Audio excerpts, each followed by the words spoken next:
परम ज्योति समम समस्तैरनंत पर्यायै दर्पण तल्लिव सकला प्रतिफलति पदार्थ मालिका यत्र गुरुवः पान्तनो नित्यं ज्ञान दर्शन नायका चारित्रार्णव गंभीरा मोक्ष मार्गोपदेश का। अहिंसा परमो धर्म की परम पूज्य आचार्य भगवंत गुरुदेव श्री विद्यासागर जी महाराज की, वर्तमान आचार्य परमेष्ठी मुनिराज श्री समय सागर जी महाराज की, समस्त मुनि संघ की। दादा की उम्र 80 होने को आई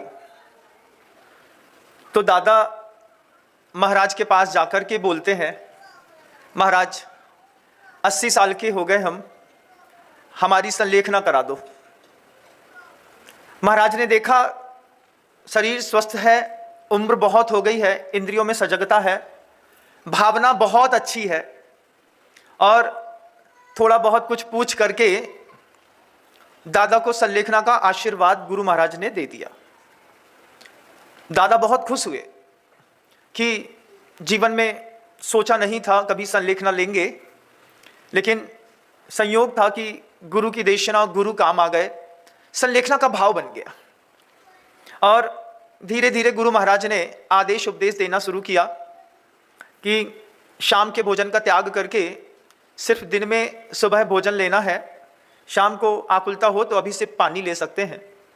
और जैसा जैसा उपक्रम संलेखना का होना चाहिए उस तरीके के उपक्रम में ढलते ढलते ढलते दादा को करीब संलेखना लेते लेते 35-37 दिन हो गए।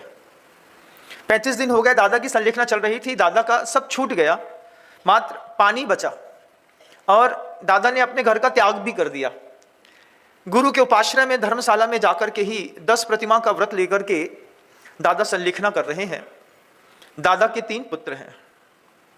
बड़े पुत्र बड़े विनीत हैं, सरल हैं, सहृदयी हैं। उनका भी प्रतिदिन देव शास्त्र गुरु की पूजा का नियम है। वे रोज सुबह अर्धांगिनी को साथ में लेकर के मंदिर जाते, साथ में एक ही ठोने में दोनों अत्र अवतर अवतर संभोषट आवाहन कहकर के भगवान का आवाहन करते, पूजन करते, भक्ति करते, साथ में स्तोत्र पाठ करते, फिर प्रभु जी की 3 परिक्रमा लगाते। और उम्र पिताजी की भी 65 साल की होने को आई, दादा 80 के, लड़का जो है 62-63 साल के। उनके भी एक लड़का हुए। जनरेशन चलती है ना, थर्ड जनरेशन का लड़का जो था वो करीब 30-32 साल का हो गया। उसको मंदिर जाना तो पसंद है क्योंकि घर की ऐसी परंपरा है। मंदिर जाता है, बिना धुले हुए चावल उठा करके प्रभु के सामने चढ़ाता, अच्छे शर्ट पैंट क्रीज में, और नमोस्तु करता और चला आता। बेदियां मंदिर में ज़्यादा थी तो ये थर्ड जनरेशन का जो बच्चा था ये हर बेदी में बैठ करके नमोस्तु नहीं करता, बस चावल चढ़ाया, नमोस्तु किया, ऐसा देखा, आगे चले गए, चावल चढ़ाया, नमोस्तु किया और आगे चले गए। तीसरी जनरेशन, और उसी तीसरी जनरेशन के बाद चौथी एक और जनरेशन थी। बच्चा करीब 10-11 साल का हो गया और 11 साल का बच्चा अपने शहर के सबसे प्रतिष्ठित स्कूल में पढ़ता है और मैडम ने उसको होमवर्क दिया है मॉडर्न आर्ट बनाने का। बेटा कल मॉडर्न आर्ट बना करके लाना है। आपके दिमाग में जो भी नया क्रिएशन दिखाई देता है उस नए क्रिएशन को क्रिएट करिए आप।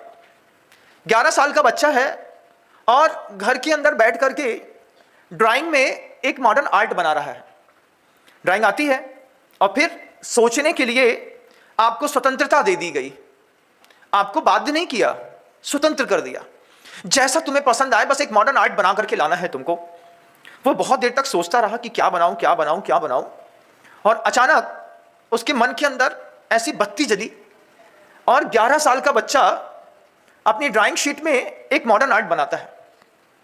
मॉडर्न आर्ट में जूते, शर्ट, पैंट, कोट पहना हुआ, पहले उसने माइकल जैक्सन जैसा कोई एक पूरा व्यक्तित्व खड़ा किया कल्पना करिएगा, मॉडर्न आर्ट में सफ़ेद कोट पैंट है, सफ़ेद तो वैसे भी कागज़ होता है, उसमें बस पतली पतली हल्की हल्की रेखाएं खींची और चेहरे के स्थान को बिल्कुल काला कर दिया।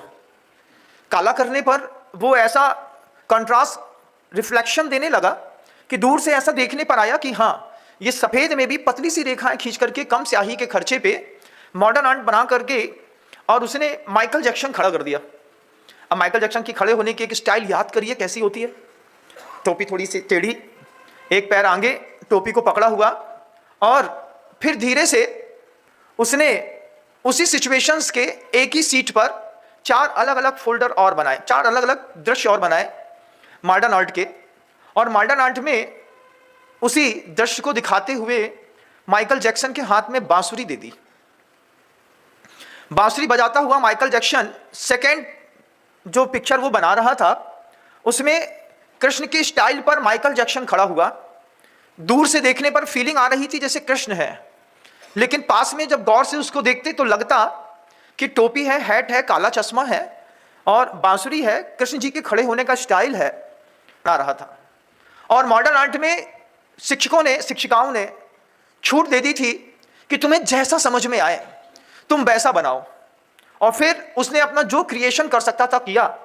दूसरा क्रिएशन जब देखने में आया तो बड़ा खतरनाक दिख रहा था, इतना बीभत्स दिख रहा था, कुरूप दिख रहा था कि एक सहृदयी कोई भी श्रोता भी हो तो इस दृश्य को स्वीकार न करे। लेकिन वो दृश्य बनाया क्योंकि मॉडर्न आर्ट था, 4th जनरेशन बंधु, 14 कृष्णा।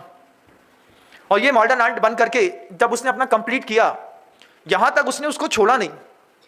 फिर उसको और कुछ सूझा, 11 साल का बच्चा है, फिर वो राधा लेकर के आया, राधा को कैटरीना के जैसा कपड़ा पहनाया और कृष्ण के बगल में ला करके धीरे से तीसरे दृश्य में, ऐसे उसको 9 दृश्य बनाने थे। तीसरे दृश्य में आप कल्पना करिए, जब आपके यहाँ प्री वेडिंग शूट होता है या फिर आप अपने आज की भारतीय स्थिति में जब आप माँ बहनें शादी विवाह में जो मेन दुल्हन होती है वो जिस तरीके की पोशाक पहनती है और जिस तरीके से वो दिखती है, उस तरीके का तीसरा दृश्य साथ में लेकर के उसने उपस्थित किया। और उपस्थित दृश्य में कैटरीना जैसे कपड़े राधा को पहना दिए, ऊपर एक कलगी लगा दी और पीछे से खुले हुए बाल करके फिर तीसरा एक कॉम्बिनेशन लगाया। चौथे कॉम्बिनेशन में कृष्ण राधा की ओर पूरा झुक गए।